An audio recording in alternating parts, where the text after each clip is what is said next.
د ایاز الله ترکزی صاحب د دریو کتابونو مخکتنې دستوره په سلاطین هوټل پېښور کې د نومبر د میاشتې په 9مه نیټه د جمعې په ورځ ماسپښین 3 بجې د پروفیسر ډاکټر عباسین یوسفزی صاحب په صدارت کې د مدد خان مدد د تلاوت کلام پاک نه شروع شوه.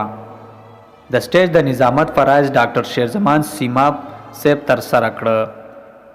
د پښتو اکیډمۍ ډایرکټر پروفیسر ډاکټر نصر الله جان وزیر صاحب د تقریب مشر میلمه په اعزازي میلمنو کې فضل نصیر اسیر صاحب، حاجی فیروز خان افریدی صاحب، آصف خشکی صاحب، ډاکټر فرهنده لیاقت او محترمه بشرا فرخوا. دوی نه علاوه محترم نرگس سیماب، ابراهیم رومان صاحب، انور خان مروت صاحب، رشید احمد صاحب، خالد داد امید صاحب او د کتابونو خالق ایاز الله ترکزی صاحب هم سټیج ته ښکلا بخلې وه. د تلاوت نه پس د روایاتو تر مخې جامونه د زمزم، رحمان او انبیاء کرام او شیرزمان سیماب د فکر او فن هنداره د کتابونو مخکتنه وشوه. ورپسې سټیج سکتر ښاغلی شوکت خریکوال صاحب د مقالې دپاره راوباللو. خریکوال صاحب د مقالې د اورولو نه مخکې د ټولو راغلو شاعرانو ادیبانو ته د حال بغیر موعظې استعمال دپاره دعوت ورکړو. شوکت خریکوال صاحب نه پس مراد علي مراد خپل نظم ترنم سره واورولو. مخلص چې د پښتو او پښتنو دپاره دی، مخلص چې د پښتو او پښتنو دپاره دی، د مینې لوی انسان دی، د پښتو دپاره دی. د مراد علي مراد نه پس عصمت سوراني صاحب خپله مقاله وړاندې کا. د عصمت سوراني صاحب د مقالې نه پس ډاکټر اقبال صاحب د ترکزی صاحب په درناوي کې خپل نظم وړاندې کړو. سخت وي که نرم وي د هر چا مددگار دی، سخت وي که نرم وي د هر چا مددگار دی، ایاز د ټولو یار دی، ایاز د ټولو یار دی. د اقبال صاحب نه پس ډاکټر نگاه حسین نگاه صاحب رحمان و انبیاء کرام د عنوان لاندې خپله مقاله وړاندې کړه. دې نه پس د ریډیو پاکستان کشمیر ډایرکټر رشید احمد صاحب د ایاز ترکزی صاحب د کتابونو ډیره ستاینه وکړه. رشید احمد صاحب نه پس آصف خشکی صاحب د رحمان بابا کلام ترنم سره واورولو چې د ټول محفل نه پرې داد واخیستو.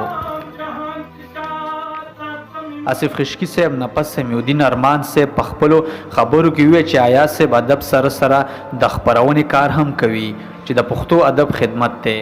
د سمیع ارمان صاحب نه پس پروفیسر اسیر منګل صاحب د ایاز ترکزی صاحب په حق لوي چې د ایاز الله ترکزی صاحب د زړه زور ډیر دی، د لیکوالو اعتماد د بحثیت د پبلیشر بحال کړی دی.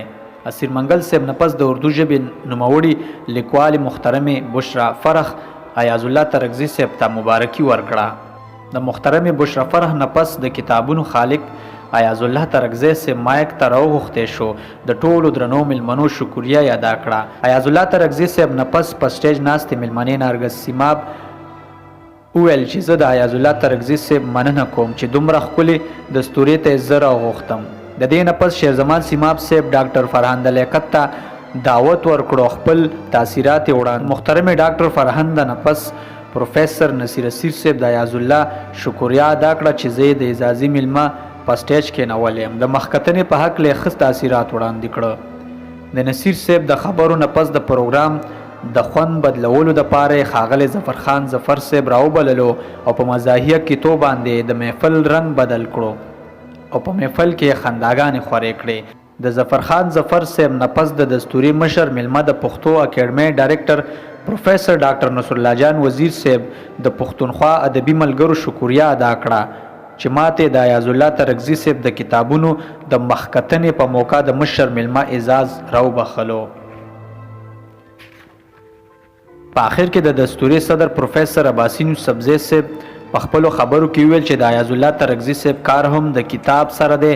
هغه که لیکل کوي نو هم کتاب لیکي، که چاپول کوي نو هم کتاب چاپوي. د عباسین یوسفزی صاحب د تاثیراتو نه پس دا دستوره 5:30 بجې سر ته ورسېده. د دغې روداد لیکوال اطلس خان